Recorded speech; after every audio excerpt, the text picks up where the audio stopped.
The views presented here do not necessarily reflect the views of the Krulak Center, Marine Corps University, the United States Marine Corps, any agency of the United States government, or any organization with which the speakers may be affiliated. Good morning, Team Krulak community, and welcome back to another episode of Down the Rabbit Hole on the Russia-Ukraine war.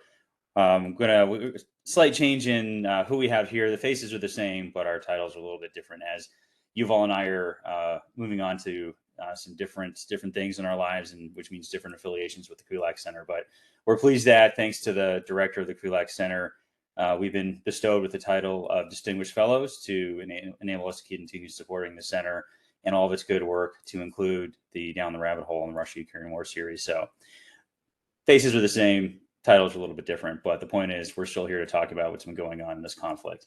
And so we're just going to kind of lay the table on this, because I, for one, did not have Putin's chef marching on Moscow on my 2023 bingo card.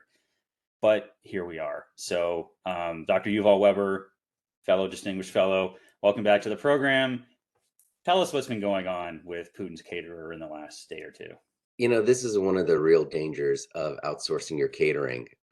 First, you give them, a private army, and then they turn around when things don't go well for them.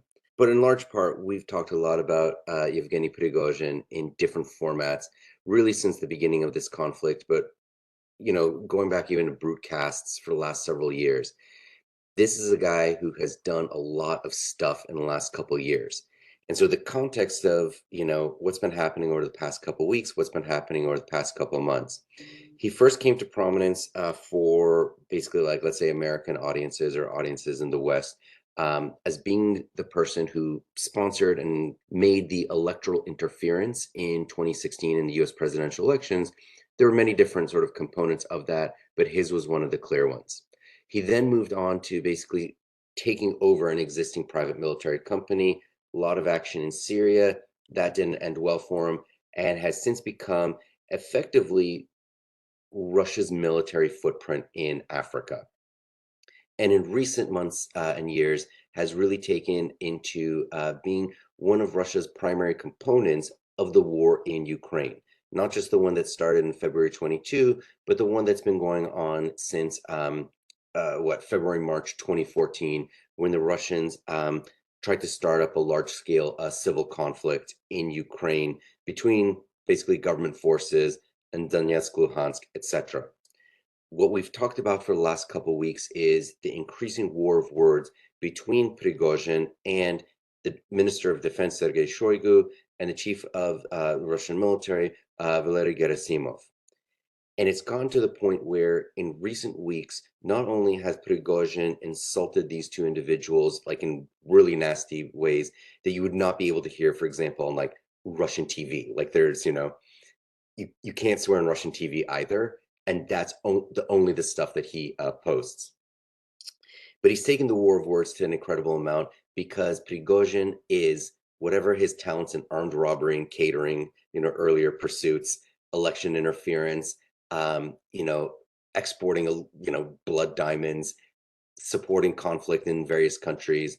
He has revealed himself to be a master of posting, a master of content, truly one of the people who really understands what is a media cycle, what is PR. And he has created a very clear image of himself versus those in the Russian military that has led up to what we're going to talk about over the next couple minutes, which is his forces are fighting hard.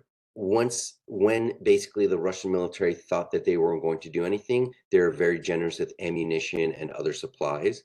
Once Wagner became successful in terms of, confronting the Ukrainians and pushing them back, conquering Bakhmut, things of that nature, it's at that point that Shoigu and Gerasimov started to limit the supplies going to Wagner, because those two individuals, according to Prigozhin, were more concerned about their own image and their own reputation rather than what the Russian state was able to take from the Ukrainians. The war of words has escalated in recent days and weeks to Prigozhin calling for Shoigu and Gerasimov to be executed. and that only their removal, either peacefully or not peacefully, will allow the Russian state to then start fighting properly, meaning to bring the Russian military to the level and capabilities of Wagner. After Wagner forces more or less conquered Bakhmut, they then basically went to rear camps in Russia itself to basically do a bit of R&R and training ahead of basically the next fight.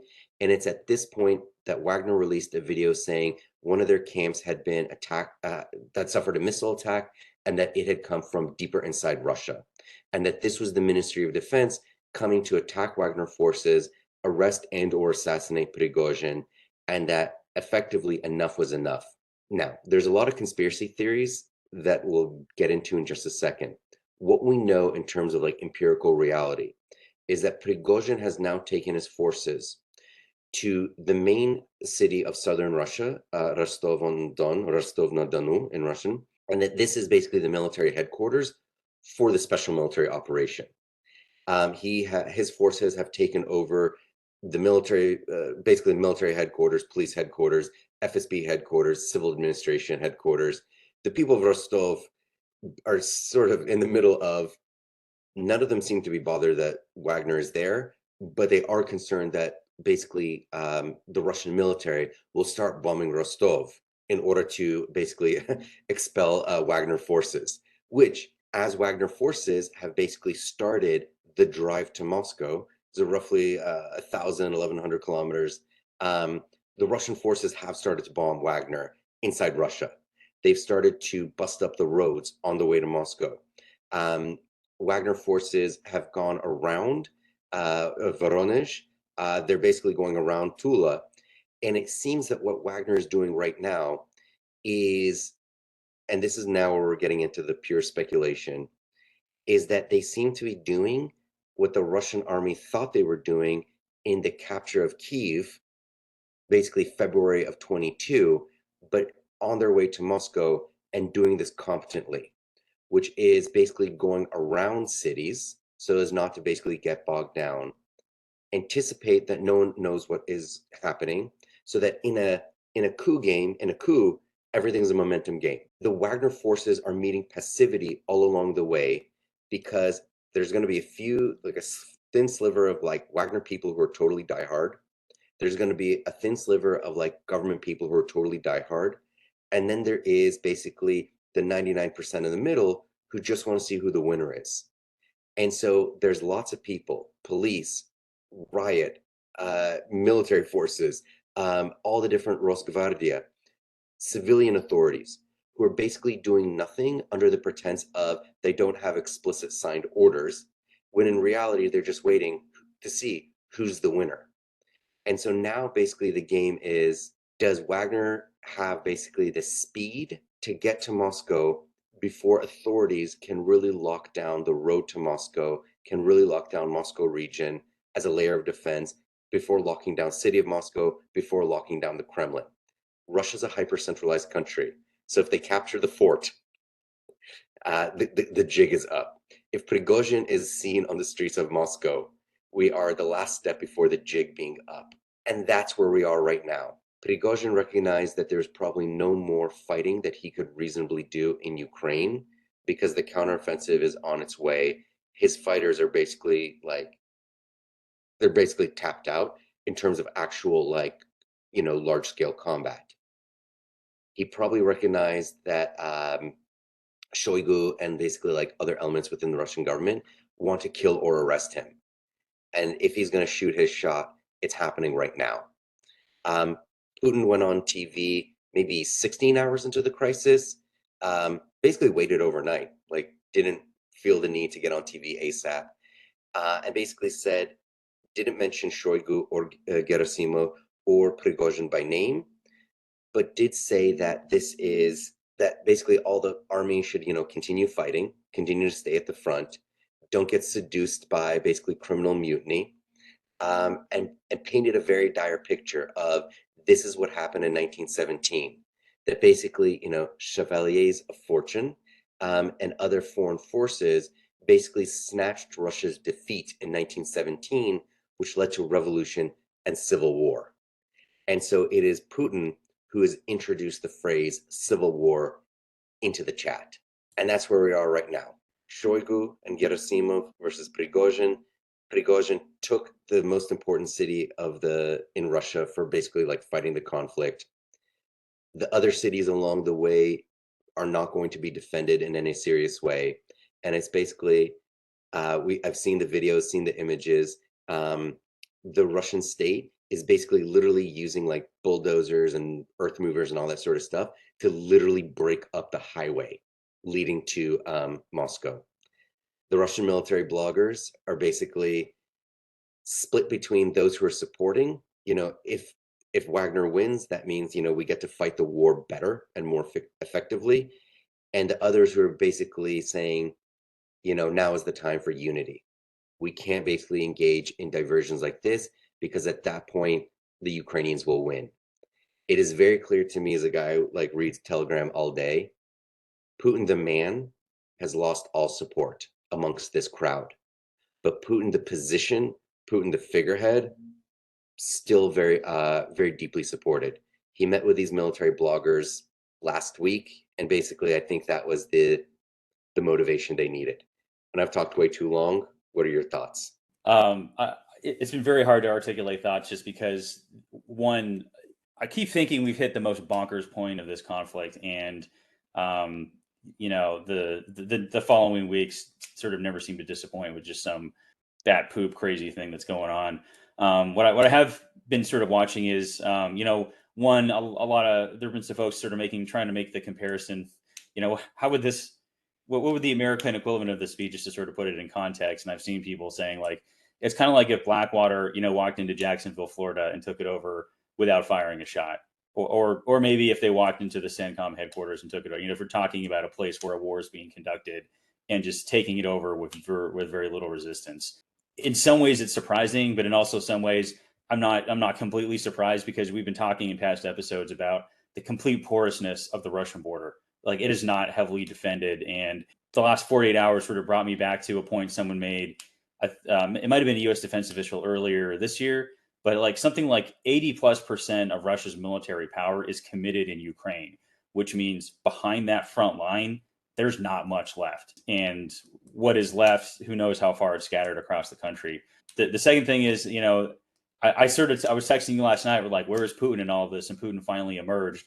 And I for my part, I think the fact that Putin now had to come down on a side is a indicator of how bad he thinks that this is. He also mentioned, and you sent me some videos, I think it was of Surovikin, who was the former commander down in the Kherson region and sort of had fallen on his sword for leaving it, kind of having a hostage video supporting the Ministry of Defense and Putin. But then after that, there, a number of names of military commanders at various levels of the Ministry of Defense have all toed the line and been like, this is wrong. And I guess as you said, the third thing I'm sort of wondering is, is Prigozhin the dog who caught the car now and doesn't know what to do with it? Because it's very hard to psychoanalyze a guy who, as you said, his background in armed robbery and catering, but he's been, beating this rhetorical drum for weeks and months now. I don't know if he really thought like he would get to a point where if he really, pushed back physically, he would finally get what he wanted. And so there may not be a plan, right?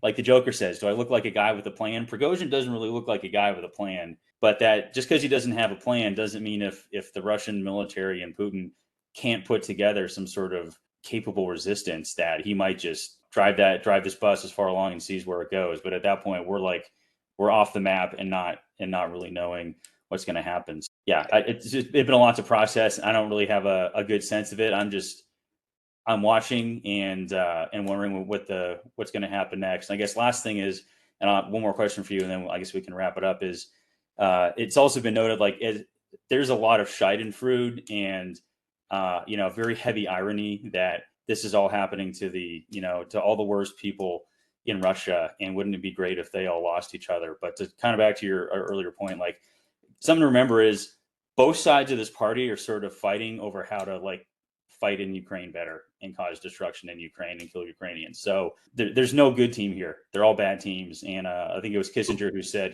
maybe hopefully they can both lose. But I think the potential, if there is serious resistance, Prigozhin's got something like 25,000 fighters with armor, artillery, and combat experience. I feel like if they really wanted to make a fight out of it, they could. They may not win because I don't think they have a significant, air power to back them up. But they have a lot of things that can make for an incredibly messy, self-destructive on all sides firefight, which is only to the benefit of Ukraine trying to get their counteroffensive to find some weak spots on the line. So I guess my last thought to you is, what are you going to be looking for in the next 48 to 72 hours? Yeah, so we'll have a longer episode. So we're recording this. It's almost 11 a.m. Saturday morning when we're recording this. We'll have a longer episode tomorrow to sort of like not do things in such frenzied circumstances. But ultimately, here's the things that we've observed, and here's the things I'm looking for. We've observed that basically, like, chickens always come home to roost. It's been 16 months of the Russian state treating the Russian military as deeply disposable. And we're observing right now the Russian military is deeply not resisting Prigozhin. So we're observing that. Prigozhin's forces in less than a day have made it, 800 kilometers from the border, like towards Moscow. That's a distance.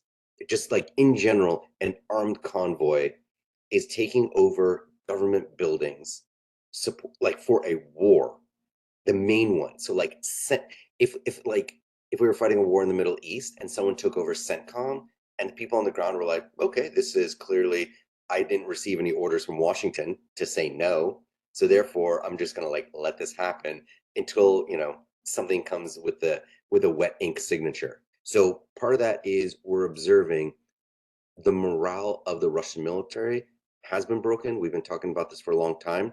Here's basically a way to observe it in real time. Two, the Ukrainians are still fighting. Like the war has not paused so that Russians can figure out what's going on. So in this regard, the Ukrainians are going to just start fighting even harder because no matter how much, so because of the Russian state and military is so hyper centralized, people in the field still have orders that can keep them going for a couple days. But if this thing, like we were talking about last night, it's like Running Man from like Arnold Schwarzenegger. If he can stay alive for 72 hours, we're in a totally different game. If we go a couple more days on this, the Russian forces still fighting in the field are not going to have a clear idea of what's happening back home. So are they going to fight really hard? Are they going to resist really hard? Or are they going to take this opportunity to say, you know what? We're going to take our troops from Kherson, from Zaporizhia, from the front line, and just go back to Russia.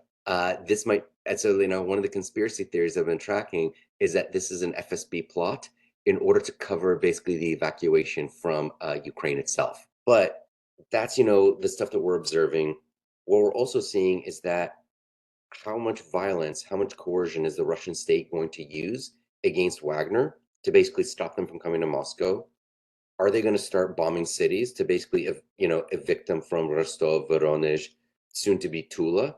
And what are they actually going to do to actually create an idea that Putin is still in charge? And so ultimately, if Prigozhin makes it to the streets of Moscow, we're in a different world than what we've seen before. If Prigozhin basically is in the streets of Moscow, like the war in a certain sense is going to be over because no one's going to be paying attention to that. Well, Moscow is basically like under dispute. If Prigozhin is murdered or assassinated or arrested, the fighters are killed, arrested, whatever. It also means that they're going to need to take time to figure out what are the assets on the ground to keep the war going. And so we're not going to know what's happening with like the war in Ukraine for a couple days, but at minimum, the Russian leadership is not 100% focused on it. And that's going to bode at best pretty good for Ukraine as they start to commit more of their, Western trained forces and equipment to the actual fight. Great. Well, thank you. Yeah. So I'm sure we'll be watching all of those as well as whatever other things we just cannot predict at this point unfolding, behind the lines here in Russia. And I think we'll leave it at that because beyond a few factoids, there's a lot we don't know. There's a lot of, as you said, rumors and conspiracy theories flying around. We probably won't have a completely solid sense of it tomorrow, but we may have some better idea of the trajectories of how all the parties involved in this are traveling. So we will revisit it back then. All right, great. Yuval, thank you so much for just taking a couple minutes to kind of get our community up to speed here. And to our audience, as always, thank you for listening. And we will have a deeper dive into this madness here very shortly over the weekend. Yeah, we'll see how many people Prigozhin turned along the way, and whether he was able to do the 3-day sprint to Kyiv, showing a level of complexity and planning that Russian forces did not. We will see.